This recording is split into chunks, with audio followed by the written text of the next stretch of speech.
back with another podcast. It is the Sunday after the Super Bowl, and ladies and gentlemen, it's the Tuesday, the Sunday. Thank you, Tim. Let's say Tuesday. Yes, it is Tuesday. You know that because if there's a chance you're watching us live, and we are live through the different social medias. All of them, every single one of them.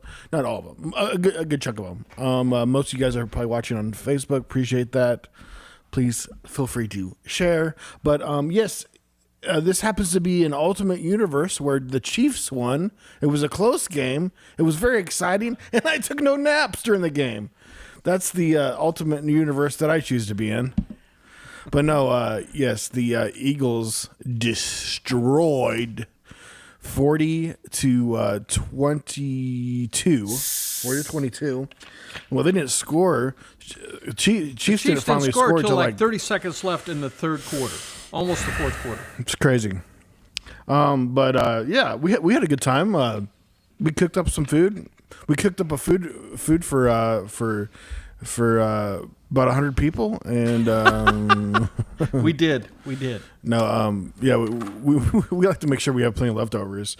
I know I was going back and forth if I wanted to go out and go down like down to Nashville, but I'm so bad when I go out to and try to watch football and be like somewhere where there's a bunch of people around. I get distracted too easily. And I'm not able to enjoy the game really. I mean, I still have a good time, but I want to be able to enjoy the game and all that.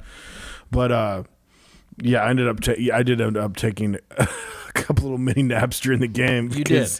Well, it sucked for one thing, and then I got up way too early, and I was up late the night before. I think I only got like 3 hours of sleep. But and then I was yeah. But we had a great time. Had some. We had Tim made brisket. And some pulled butt, and pork butt does not come from the butt of the pig; it comes from the shoulder, but it's called pork butt. That really disappoints me. You ruined my reality. You thought the pork butt was from the butt of the pig. I didn't have to know that, Tim. I really didn't need to know that. The shoulder, the butt of the shoulder. Get your shoulder butt off me. What? But yes, which was excellent. Very juicy.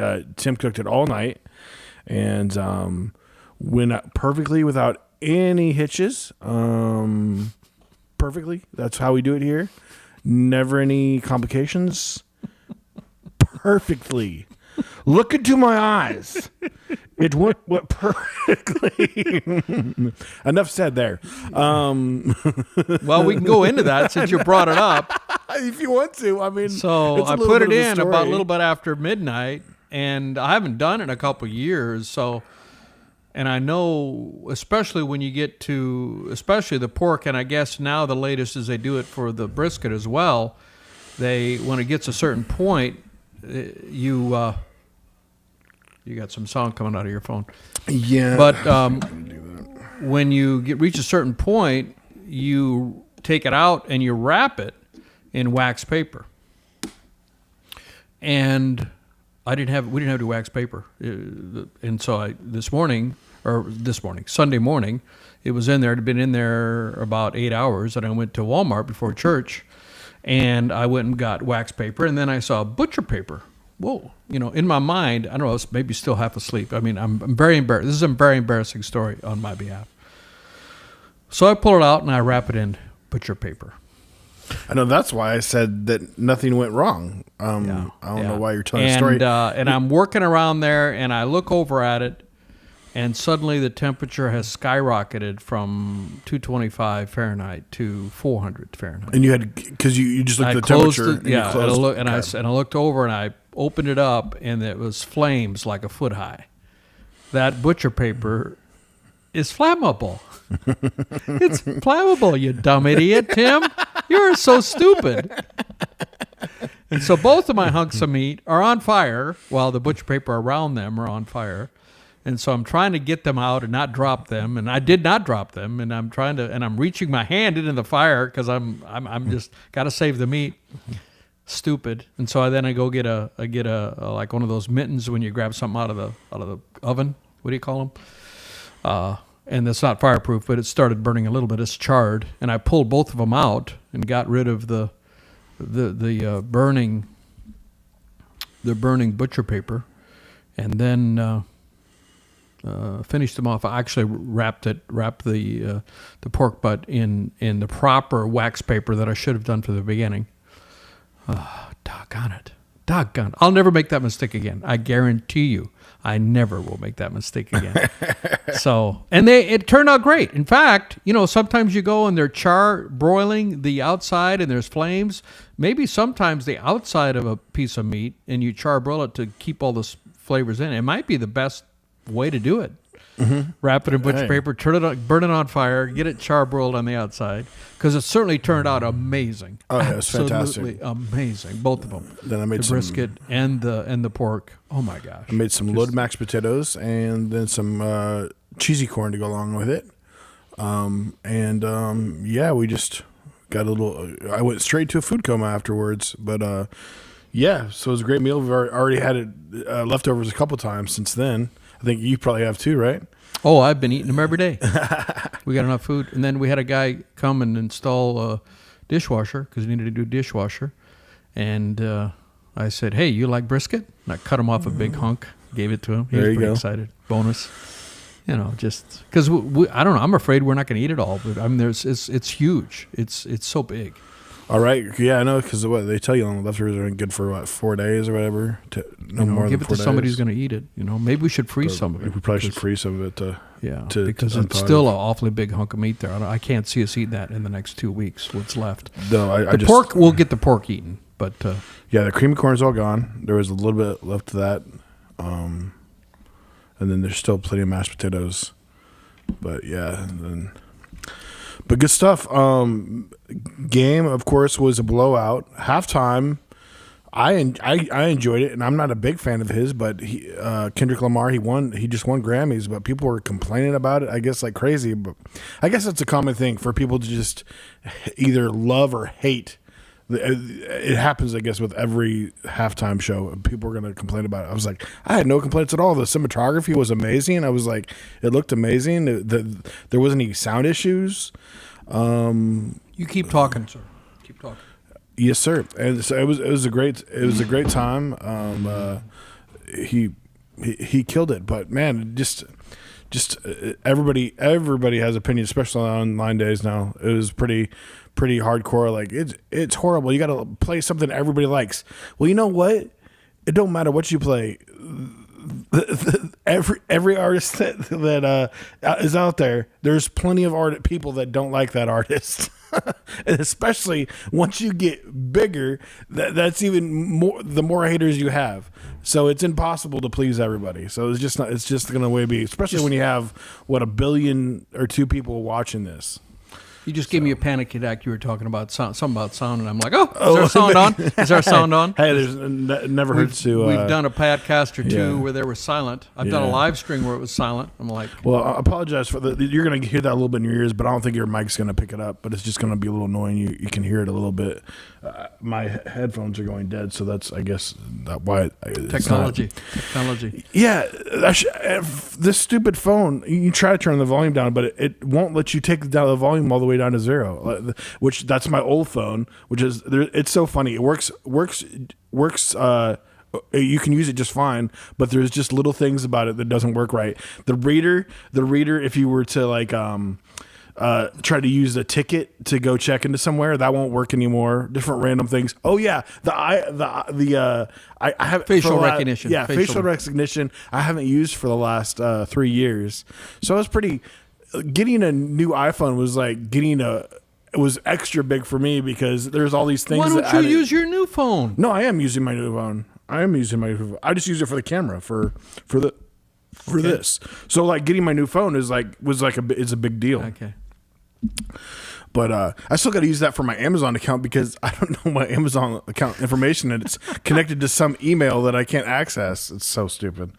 But so I got to call and fix that at some point. But anyways, but those of you who are regular talk about technology. Yeah, we're using our phones. Technology, yeah.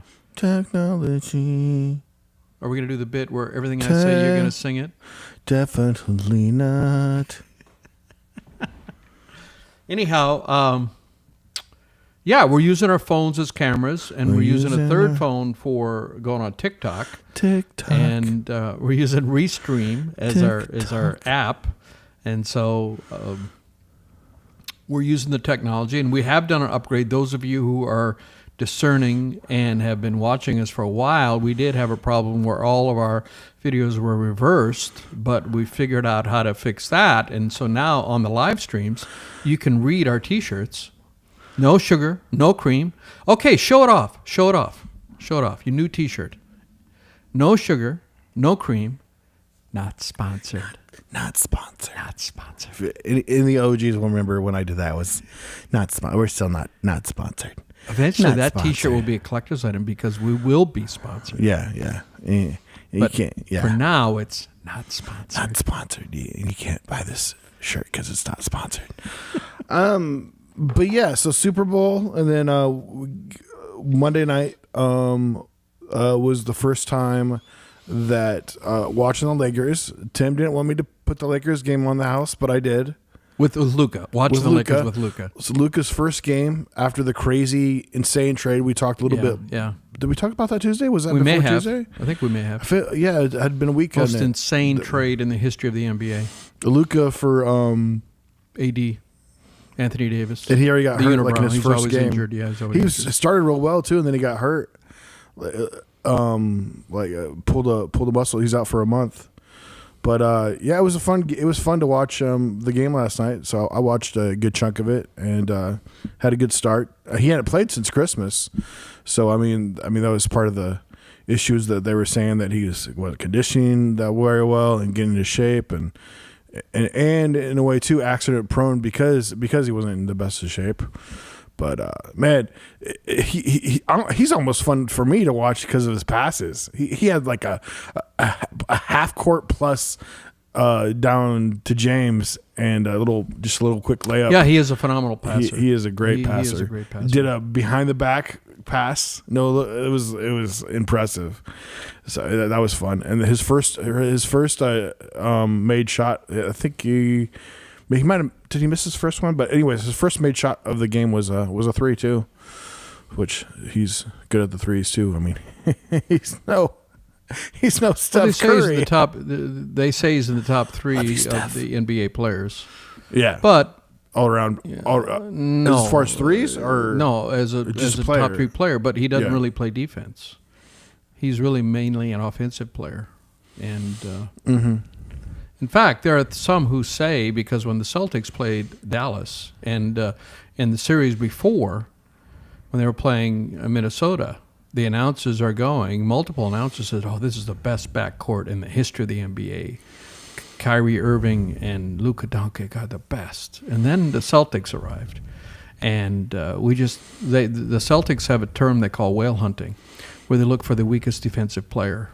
And they just attack, and that's what they did. And they showed Luka's weaknesses on defense. And most of the all 4 games that we won, we really weren't that close.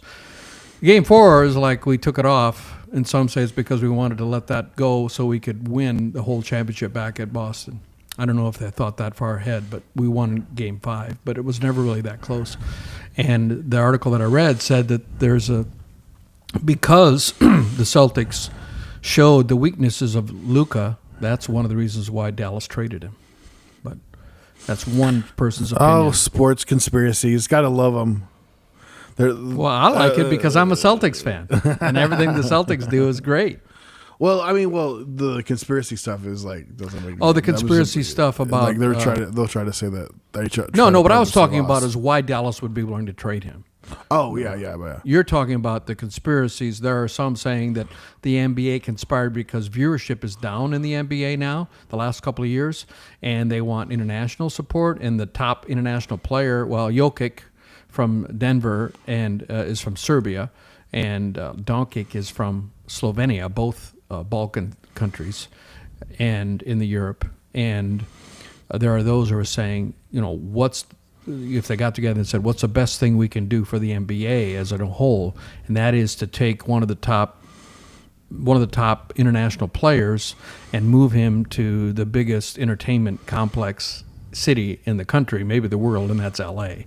And so that's why some conspiracy theories, that's why it was all orchestrated, because Dallas got nothing, very little back. You sure knew a lot of details about this, Tim. Do you know some inside information about this? I just read some articles on it. Is there something you want to tell us, Tim? Do you? No, I don't know any backstory. I'm just. You told me you had heard some of the conspiracies. And I've heard there's a lot more. You said it very detailed. So, yeah, I'm thinking that you might have something to do with it, Tim. Oh, yeah, sure. Yeah, like I would have something to do with it. Yeah. They're going to consult me.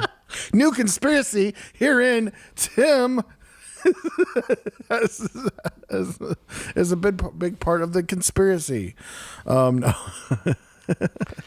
So time will tell. We'll see. And, of course, as a Celtics fan, I hate to see the Lakers get more competitive, because Celtics and Lakers is the oldest rivalry. Well, Celtics, when they're on their best of games, they're unbeatable. I mean, they got to bring their A game. It's just like you said, like some games they just don't bring it. Hardly bring it. I mean, of course, even last game they just killed them, and they still were out two of their starters. Two of the starters, yeah. So it's like two different. Which team is going to show up? We watch a game, and I said, I wonder which team is going to show up. Is it the mid team, or is it the championship team? Because there's like two Sunday. Different teams. Chiefs never showed up.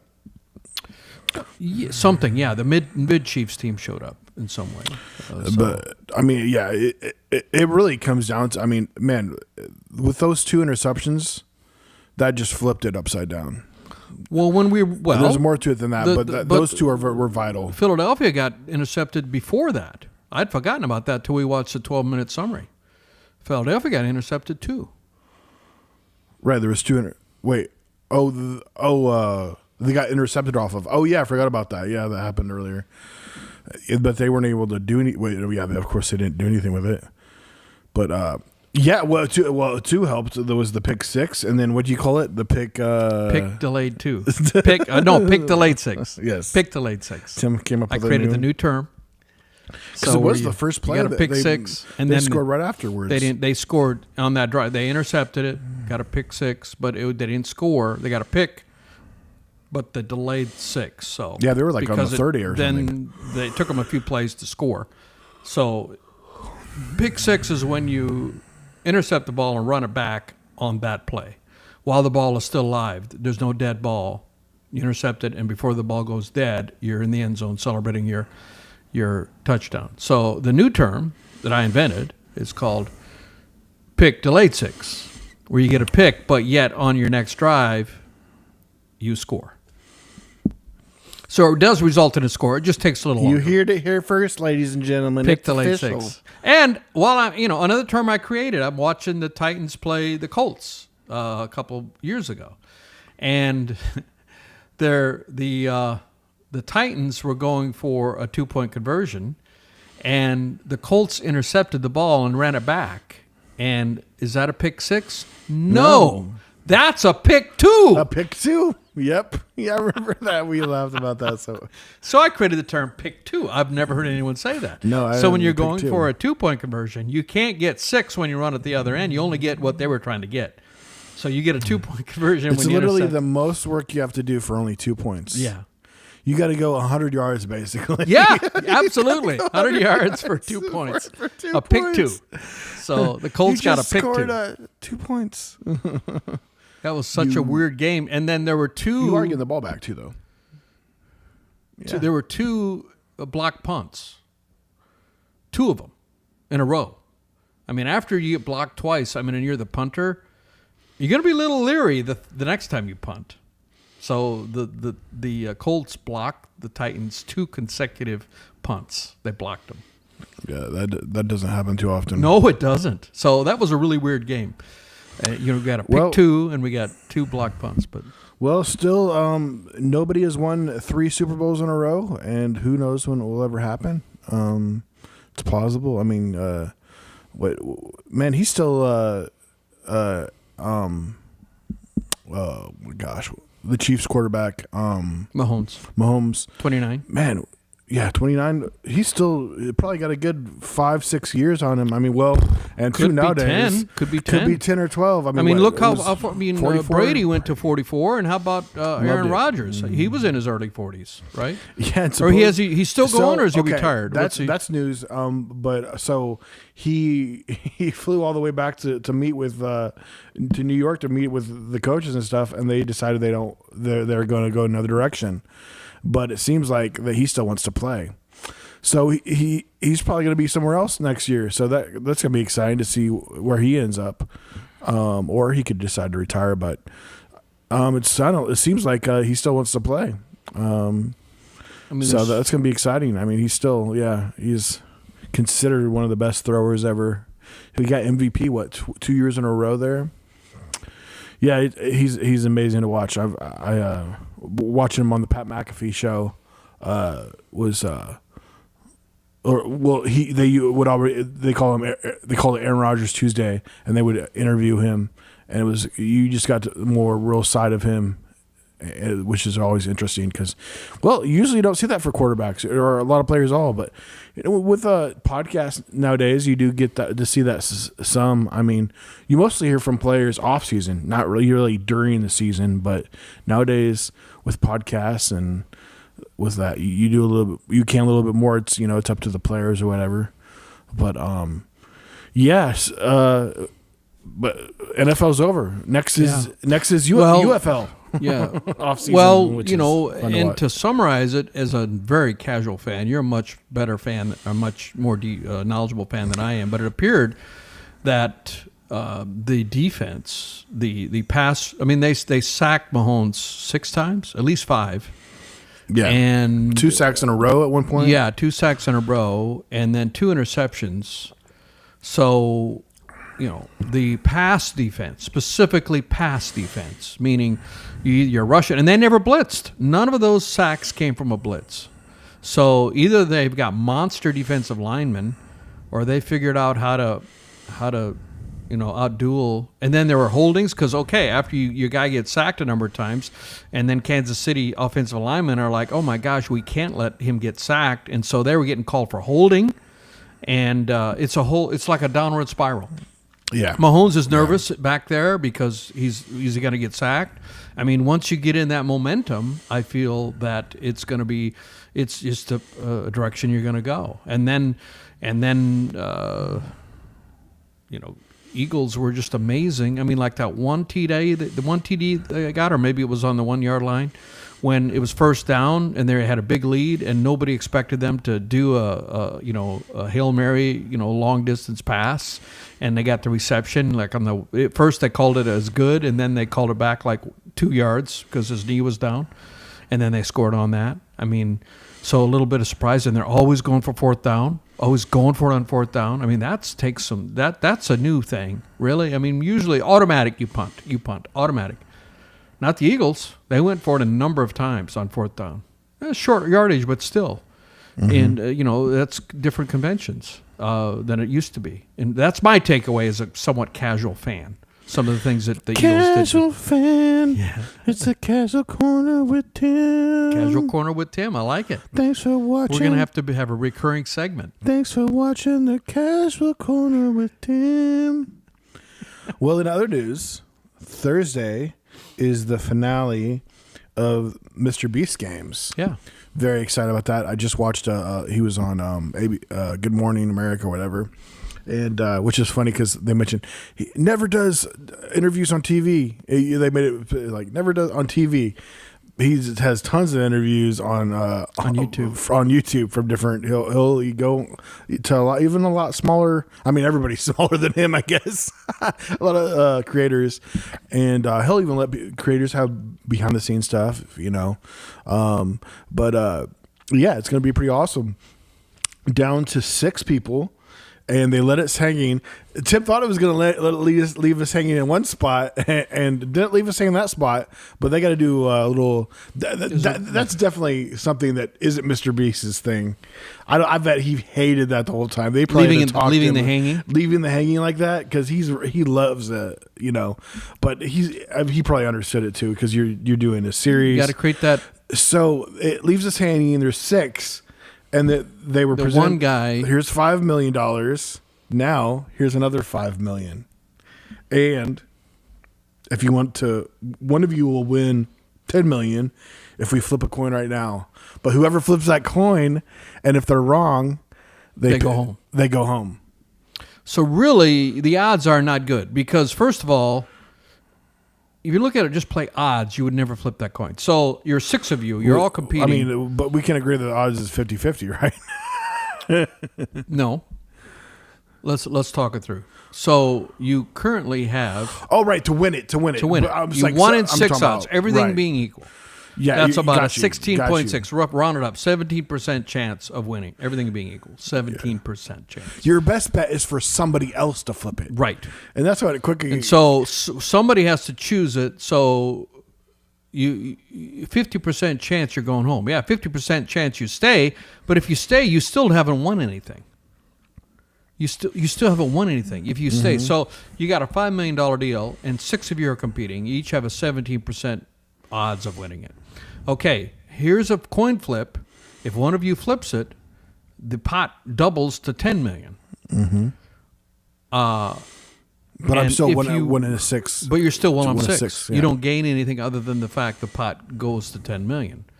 So 50% chance of going home before you even get to the down and dirty of competing for the $5 million. So why anyone would select that, but I read some articles on why he may have, because apparently in the previous challenge, he was the only one who lied about stuff. And remember, they said, you lied, and he thought that he had no chance of winning. They would vote him out right away anyway. Yes, it has been very much a social game. Yeah. And if you betray, they will remember you and you'll be marked, and the odds are, if there's a chance, they'll get you out. So very social, right? And so he already had realized, or that's what the logic was. I don't think anybody interviewed him, but they were analyzing it, and he had kind of betrayed. Totally makes sense, yeah. Yeah, so he thought, I'm going to be going home anyway if I just stay at 5. And this way, if I roll the dice and get it to 10, maybe I'll regain some of that negative feeling towards me because I roll the dice, so I win either way. If the pot gets twice as big, and then maybe I redeem myself a little bit by taking the chance of flipping the coin for everybody. And then if I go home, I was going to go home anyway. It's so funny watching this, and we both were annoyed at times just on how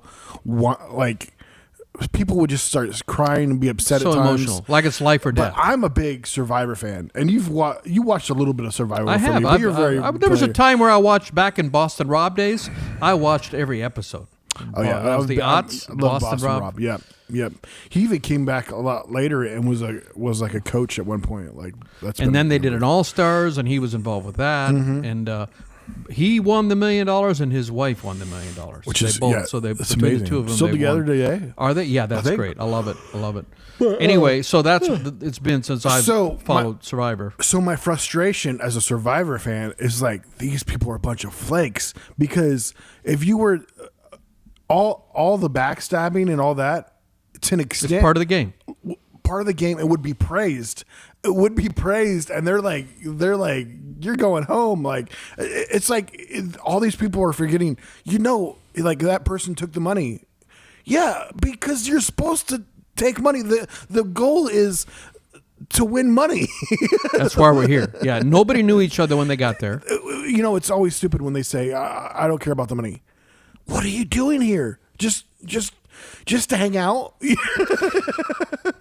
So, Mr. Beast Games, for anyone who doesn't know it, it's started with 1,000 people. Yep. And he created... Oh, we were hooked right away. Yeah. And Mr. Beast is the biggest YouTuber anyone who may not have heard of him, he's a big YouTuber. How many followers? How many subscribers? 100 million on his channel. Between all his channels, well over 150. Well, with all his channels, probably over 200 million. So the biggest YouTuber. I mean, basically, the biggest entertainer. I mean, because right now, YouTube pays people more. There's more money in being a YouTuber. Aggregate, the total amount of money being paid by YouTube dwarfs what is being paid by Hollywood productions. So YouTube has already overtaken. Views, you're gonna, So he's king of the hill, Mr. Beast, and he's the nicest guy by all accounts. And some people hate on him, but you would hate on anyone. And so he created this game show. It's got a little bit of Squid Games, but not much. And he's such a nice guy. And giving away $5 million, and he has these new ones that come up. Like they're all in a. It's on. They were Amazon all too. standing on a platform, and they were in rows and columns. And he said, if anybody wants to take $1 million, you hit this button. And you get $1 million, but everybody in your row goes home. Well, you didn't know anybody, and nobody took that $1 million. Nobody. Or am I confusing? Okay. There was that one. No, you're right. It started ticking up, and one person could get it. Now the row thing was, I think, it was just 100,000. Okay, you're right. I'm conflating them. Right. 100,000. But yeah, nobody took it. Took all the way up to $1 million. I'm like, the right now, you're one. At that point, it was running like 500 people. 500 people. Maybe 600, I think. And 1 million people. But yeah, you're $1 million. You're nailing all. And nobody took the million. That was kind of crazy. Did you go home then? So when it was in the you went rows, home. you took 100,000, and if you took it, everybody in your row would go home, but you had $100,000. Yeah, and it would slowly. Oh yeah. Something like. But that was one of the first. So ones, are you betraying anyone? You don't even know anyone. You just met. You just got point. there. You're not betraying anybody because you're there to win the money. Now the big thing that I didn't think we even realized how impactful it was, how you were labeled, because we didn't know how much of a social game it was. A lot of it had to go back to like, I want you to stay, and I'm okay with that person going home. It was about making friends. A lot of it, because like literally at one point it was 3 people in a room. And one of the 3 had to handcuff themselves to the phone to the wall or whatever. So you had 3. Everybody got split into groups of 3. This was relatively early, and only 2 were coming out to continue the game. And you had to decide amongst yourselves. Any way you wanted to decide, you had 4 hours to decide which one of you. And you could ask for anything within reason to be brought. Some people brought televisions. You could brought dice if you wanted to throw dice. They had food delivered and everything. Yeah, and so you're in this room. It was about 10 feet square, about 10 feet cubed.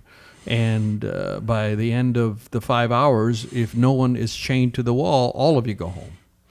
And it was interesting how some of them... And there was one of them, they had decided, and they picked the woman, and she was whining to the it, whole time and she was whining it, and it took, and the time they're counting down 30 seconds, 20 seconds, and you can't handcuff someone else. You have to handcuff yourself, and she's crying, and she's trying to get the handcuff on, and the buzzer goes off, and she doesn't have the handcuff on. She's like a second too late, so they all 3 went home. Oh my gosh, I would have slapped her so bad. I want to slap me. So they were going home, but yet at the first day, you got 100,000 if you had just taken it. Now you would have put everybody else home. Now, is that bad? Now the first thing was it you? Whoever was willing to leave right now got like 100,000 or $500,000. I can't remember what it was, but you split it without how many people are leaving right away. I remember that. Yeah, so a lot of those. That one went all the way down to I think 15,000 each. Right, it did. Yeah. But you went home. So he's basically culling. He's got 1,000, and that first round he had to get it down to like 500, and he had all these different ways to get it down. Everybody was in one huge room, standing on these platforms. And the funny thing about it is, when you got eliminated, the door opened and you fell down into a foam pit. That was a bunch of foam balls, so you wouldn't get hurt. But you just got whoops. There you go. You're done. You fall below the floor, and it was kind of an interesting way of getting eliminated. But there was a time where you could take $1 million, but you would have to eliminate some people that you had gotten to know already. And everybody voted on you too. So yeah. But you had a whole bunch of people in your group though. That was what, like 100. they all went home, but you got the million, right? Right. They all went home. You still And didn't know nobody people took that it. well. And nobody took it. Nobody took that. It was 4 groups of like 100 each. That was crazy. That was insane. And it Mr. slowly Beast ticked up all the way to Mr. $1 million. Beast couldn't believe that Yeah. nobody took it. Yeah. He said, yeah. "I can't believe nobody took that million." That's $1 million bucks. Yeah. And so people are on there and they're saying, well, I have a child who has an incurable, rare disease and I want to fund, people had admirable reasons for what they wanted the money for. Mm-hmm. It wasn't just splurging or whatever, buying Lamborghinis and Ferraris or whatever. I mean, some people had legit reasons. And there was a lot of Christians on there. I noticed that there was people praying in groups and that wasn't cut. That was left in there, I know. It was props to Amazon for leaving that in there. I mean, like if that was on Survivor and if they were people doing that, they probably wouldn't show that. And then they were happy leaving the stuff too, where they were kind of using religion as an excuse too a couple times. But yeah, for the most part, it was really in a good light. It was for the most part, yeah. And then there was an island, 1.8 million. There was like 60 people left.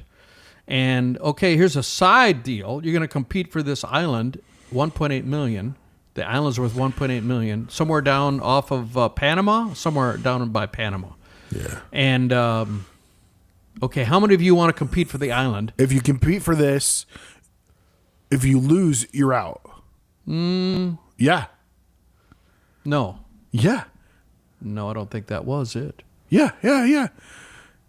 Remember, it was 1 in 10, and if you don't win, you go home.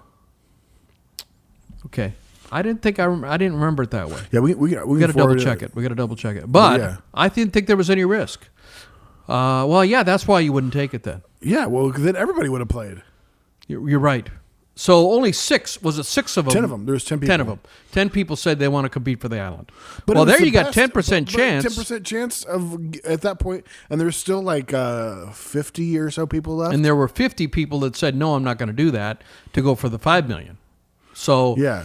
You had a 2% chance to get the $5 million, but you had a 10% chance to get 1.8. Which you could sell the island and still pay the taxes on it and still have $1 million bucks.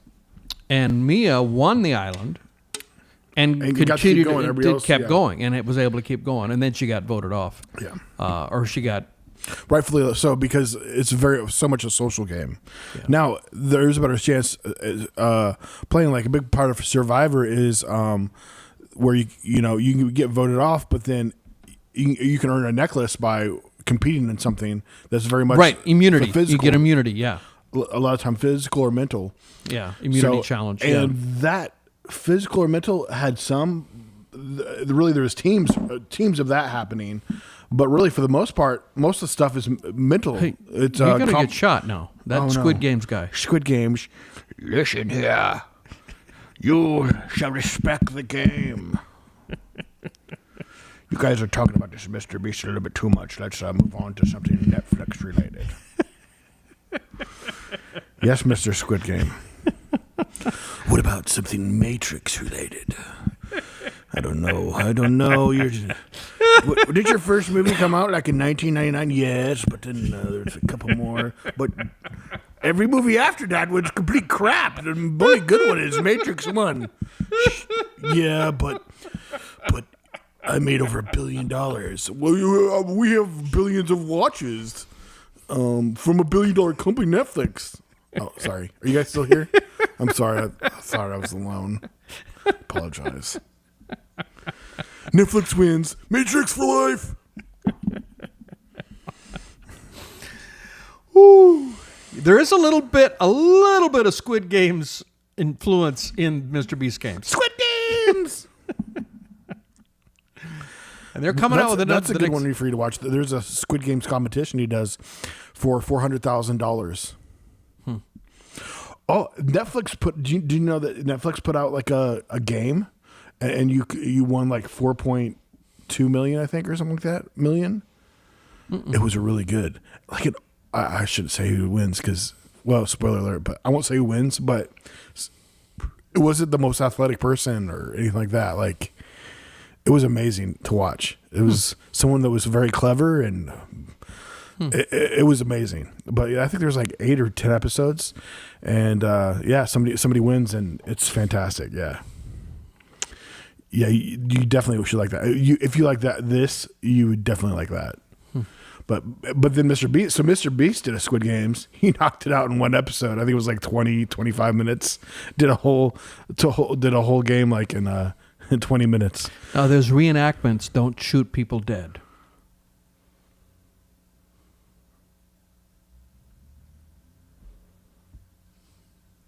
Agree. Because that would be too far. That would be a bridge too far. Agree. No shooting your contestants. Yeah, nobody expected Squid Games, a show made in Korean and overdubbed in English, to do as well as it did. It just took off. I've struggled to get into the new one. I'm still like on episode 1.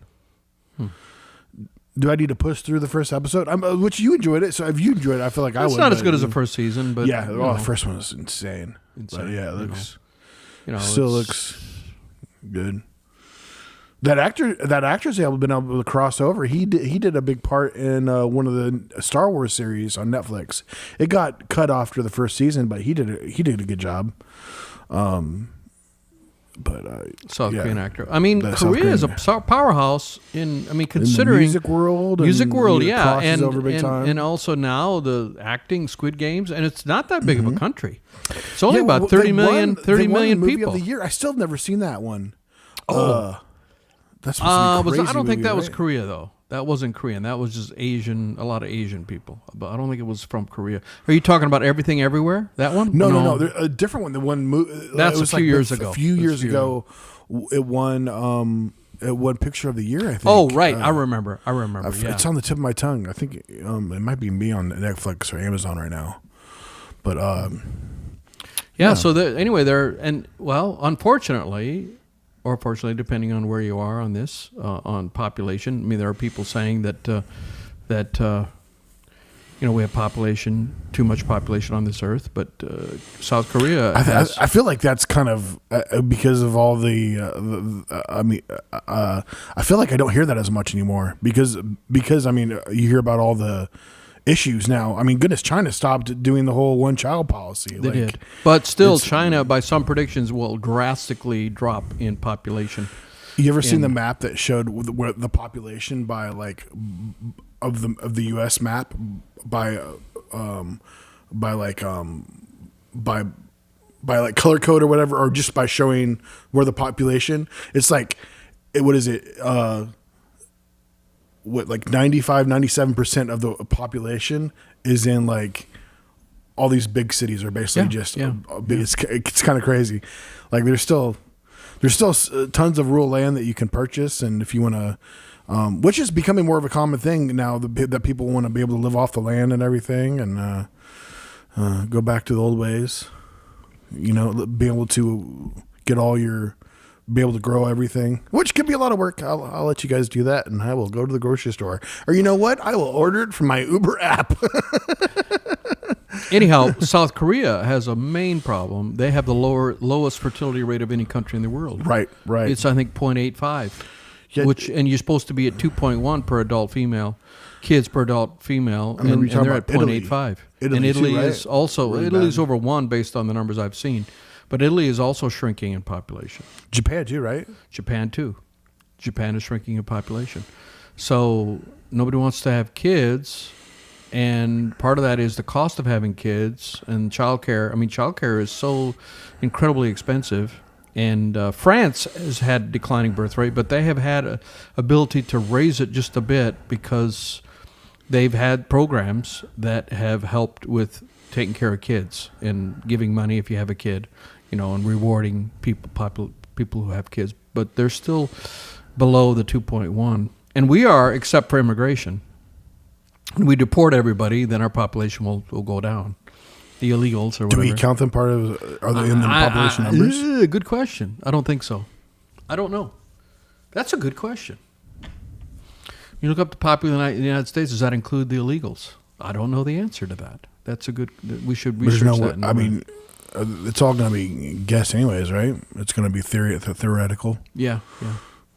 I think we're And around that's all. 330 million. It's so interesting that you trust a lot of these different. It's easy to want to trust a lot of these. I would say anytime that you see a statistic, look at it, read the numbers, and the funny thing is, a lot of times it was only taken with 1,000 people or 500 people. Some of them are less than that. Like a batch of 1,000 people. Yeah, you're gonna get a theoretical, but I mean, goodness, a batch of only 250, and are those in a certain place? Where are you? Are you just getting those on the street? Are you just using a certain website? I mean, that's those kind of issues have definitely come into play when they thought they have called elections like the last several years. They think that the it's poll a certain they way used to and- okay. They used to be able to call those polls were much more accurate before the advent before landlines went away, because they call people on landlines, and that landline is connected to an address. Since the advent of cell phones, those methods that they used are no longer valuable, and people don't answer the phone. I mean, you call me on my cell phone, if your number is not in my contacts, it goes automatically to voicemail, because I've gotten so many spam. And so that is why those polls have become so less reliable. They used to be spot on. 20 years ago, 15 years ago, they were always spot on. Same with TV, right? Getting the right ratings and all that. They had a lot of that was by phone or whatever. Yeah, which now they yeah. have the technology where, like, what Netflix could probably tell you where everybody's watching. They don't release that kind of information hardly ever. But like, I mean, say it's. I mean, yeah, there was all phone calls even back in the day. Or some people, I guess, have boxes where they reports or whatever. But like, say Nielsen reports. Yeah, reports. see, if you're picking up some by antenna, or whatever, or like, they're not going to know what channel that you're on unless you tell them. And then, of course, the biggest thing is going to be you don't know how many people are watching. It could be one person in that room. It could be five people plus in that room. But I would say, like, I mean, goodness, the people that are able to really, especially you got Netflix now going to do some ads. If you want to keep that $7.99, you can just run ads, in which that's been the best so far, because they have not had any more longer than like 30-second ads, and just like maybe one or two of those in a show. But they can easily. I mean, they got all the stuff behind the scenes. They could easily tell the ad company, all right, this is how many views it's going to get. Or they could do the whole YouTube thing and you just pay for, I mean, you don't do that on regular cable and TV like what you do with YouTube. That's making YouTube, and that's why there's so much money, I would say, also in YouTube, plus there's tons of views, is that, okay, I want to spend only $1,000, and every time someone sees my ad, that's going to cost me 10 cents, 20 cents, 25 cents, or whatever, and then they just use up that ad money, and then you stop seeing that ad or whatever. I mean, that's really, I mean, it's kind of crazy how still there's so much. It's crazy how a lot of these cable channels are able to even stick around. It would be interesting to know that how well a lot of these companies are there, because a lot of them aren't getting in the same views as a lot of these channels, YouTube channels. But though the cable does have that big demographic of like people from like 40 to 60, and a lot of those ads that they're doing nowadays are those people. So that's the question. Where are things going to be in the 20 years? We're going to see a big shift in the next 20 years, I would say, going to, of course, and we already see a big shift with all the apps. I mean, with all the Yeah, I mean, CBS and NBC and ABC, they all have apps now. Their channels, they have to change to you can't just rely on. Back in the day, it was only 3 networks. Mm-hmm. And they're already doing the Netflix thing. You got Peacock, which NBC has. CBS has I forget that's the Paramount Plus. and then NBC. NBC is NBC's I already said Peacock, I think. I just said that, and then ABC is Hulu. Disney owns ABC, so that's Hulu. They got and they're starting to put even stuff on Disney Plus and Hulu. Like you could even watch some of the NBA games because they could just I think they even might have put a UFC fight on Disney Plus. Just to get different eyes on it, you get a younger crowd on it if you want, Yeah, wasn't there a football game on Netflix? Or what wasn't there a football game? Christmas Day. Yeah, Christmas Day. It's a new. They had two games on Christmas Day. Is the new thing, and I think they spent like $50 million for those games. So that's the new. Or that might be wrong. It might be a lot more than that. Well, we're just trying to know where the puck is going to be and help you understand. And we might be wrong, we might be right, but we guarantee we're wrong. That's the guarantee we bring with this. We guarantee we're wrong. That's the name of this podcast. Ladies and gentlemen, we guarantee we're wrong. Guys, thanks for watching. I think that will wrap no us sugar, up. no BS. No sugar, no BS. We guarantee we're wrong. That's the. Whoops. Tim's moving. No, that's me, I guess. I'm everywhere. Guys, thanks for watching. We appreciate you tuning in with us. If you're on Facebook, please share the podcast on your page. Like us. We're almost up to 100 on our No Sugar No Cream Facebook page, and that would be awesome to get up there. And guys, we will see you next time. Thanks for watching. Bye. Okay, that's one goodbye. Bye. No, seriously. Bye.